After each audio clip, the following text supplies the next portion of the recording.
নমস্কার বন্ধুরা, এডুকেশন হাবে আপনাদের সকলকে স্বাগত।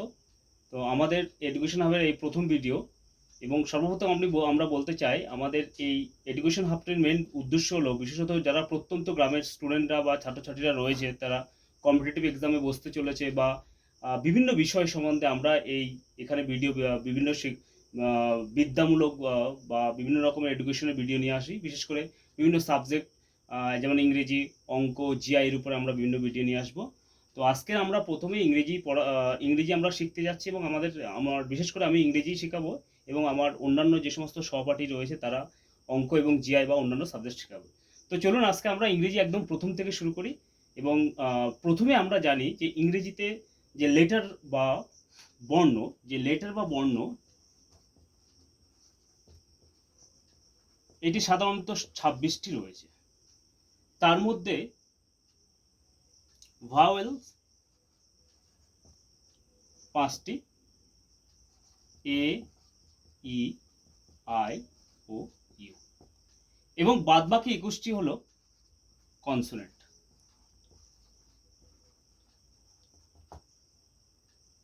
যেহেতু সর্বপ্রথম এখানে আজকে ওয়ার্ড শিখতে যাচ্ছি, কিন্তু ওয়ার্ডটা শেখার আগে আগে জাস্ট এই লেটার সম্বন্ধে একটু আপনাদেরকে ধারণা দিয়ে দিলাম। ঠিক আছে, তো আমাদের এই লেটার বা বর্ণ সম্বন্ধে আমরা জানলাম। তো চলুন আমরা শুরু করি যে একটি ওয়ার্ড কি করে গঠিত হয়।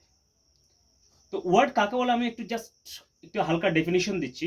ওয়ার্ড হচ্ছে আপনার কতগুলি বর্ণ পাশাপাশি বসে যখন একটি মনের সম্পূর্ণ অর্থ প্রকাশ করে তখন তাকে বলা হচ্ছে word.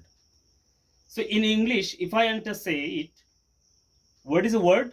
Word is a combination of group of letters which express us a complete and sense of meaning, that is called the word. সুতরাং চলুন আমরা একটা ওয়ার্ড লেটার দিয়ে কি করে একটি ওয়ার্ড গঠিত হয় সেটা আমরা একটি এক্সাম্পল মতো দিয়ে বুঝিয়ে দিই। যেমন টাইগার। তো এখানে এই যে টাইগার এটা একটা ওয়ার্ড বা শব্দ যার বাংলা মিনিং হচ্ছে বাঘ। তো এখানে এই টাইগারে আমরা কটা লেটার দেখতে পাচ্ছি? 5টা। এই 5টা লেটার মিলে একটি কি করছে? ওয়ার্ড গঠিত হচ্ছে। টোটাল 5টা লেটার মিলে একটি ওয়ার্ড গঠিত হচ্ছে এবং এই 5টা লেটার মিলে একটি ওয়ার্ড গঠিত হচ্ছে এবং তার সঙ্গে সে কি করছে? একটি পূর্ণ অর্থ প্রকাশ করছে, তাই জন্য সেটা ওয়ার্ড। কিন্তু যদি আমি এটাকে জাম্বেল ভাবে লিখি বা এলোমেলো ভাবে সাজিয়ে লিখি তাহলে দেখুন, যদি GERTI, তাহলে এর কোনো কি মিনিং দাঁড়াচ্ছে? এটা মিনিংলেস হচ্ছে। এই মিনিংলেস যেহেতু হচ্ছে বা কোনো অর্থ প্রকাশ করছে না, তাহলে সেটি ওয়ার্ড হতে পারে না। তো সুতরাং আমরা ওয়ার্ডটা মোটামুটি একটা ধারণা পেয়ে গেলাম। এবার আমরা শিখবো আর কি সেন্টেন্স বা বাক্য। সুতরাং আমরা ওয়ার্ডটা মুছে দিই।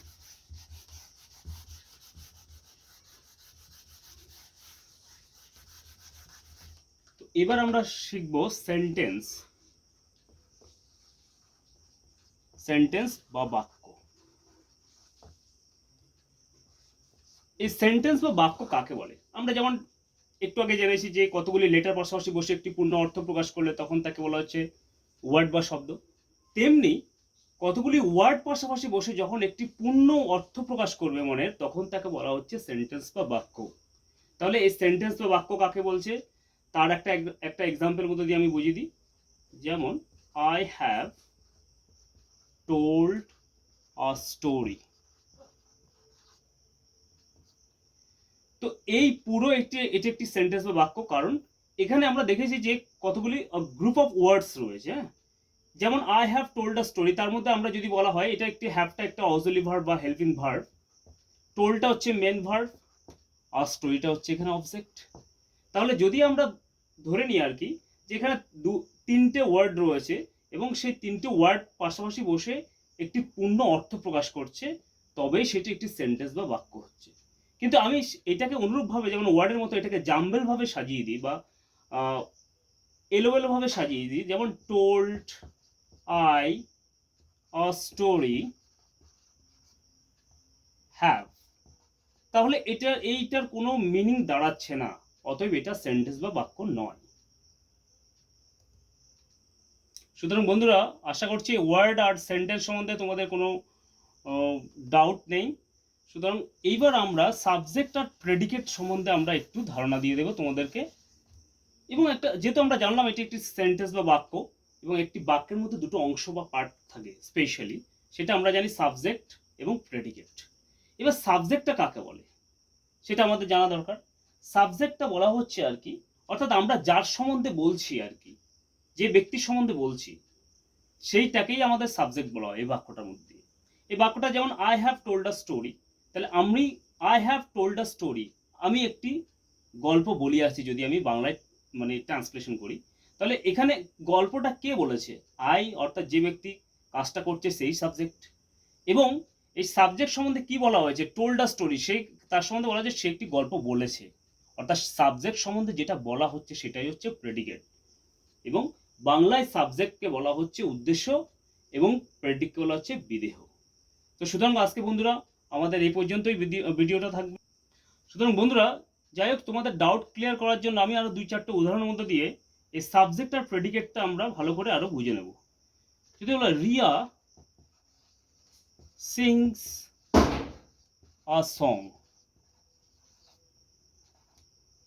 নাম্বার 2 she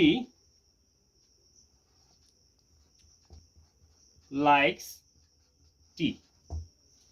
তো এই দুটো সেন্টেন্সের মধ্যে দিয়ে আমরা সাবজেক্ট কোনটি এবং প্রেডিকেট কোনটি আমরা বের করব।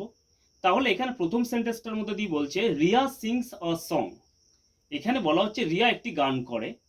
তো এখানে কাজটা কি করছে? রিয়া করছে। তাহলে যে কাজটা করছে হচ্ছে সেই সাবজেক্ট। আমরা কার সম্বন্ধে বলছি? রিয়ার সম্বন্ধে বলছি, তাহলে এটা সাবজেক্ট। আচ্ছা, সিংস আ সংস, তার সম্বন্ধে কি বলছি? সে একটি গান করে, তাহলে এটা প্রেডিকেট। দ্বিতীয় সেন্টেন্সটাতে আমাদের এখানে বলা হচ্ছে she likes tea, she likes tea, তাহলে এখানে তার সম্বন্ধে কি বলা হচ্ছে? শি, অর্থাৎ সে কি করে? চা পছন্দ করে। তাহলে এখানে শিটা অর্থাৎ তার সম্বন্ধে বলছি, সেই হচ্ছে এখানে সাবজেক্ট হবে। কি বলছি তার সম্বন্ধে?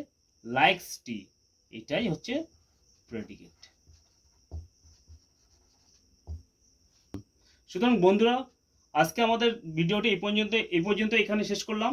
এবং ভিডিওটি যদি তোমাদের ভালো লাগে তাহলে লাইক করবে এবং সাবস্ক্রাইব করবে, আর আমাদের সঙ্গে সবসময় সদা টিকে থাকবে বা আমাদের সঙ্গে থাকবে।